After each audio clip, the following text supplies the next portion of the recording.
name's Kuan, and this is my boxing glove simulator. So my goal was to make a game where I would learn more about Unity, make a game that was somewhat fun to play and had platforming aspects. My design, like I used a pixel art style.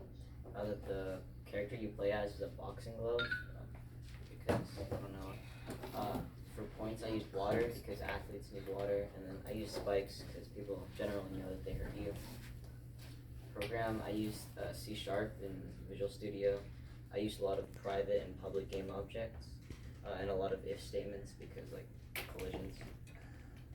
For test, I tested a lot of times to make sure bugs were fixed, to make sure it worked like I wanted, and to make sure it would be enjoyable to play.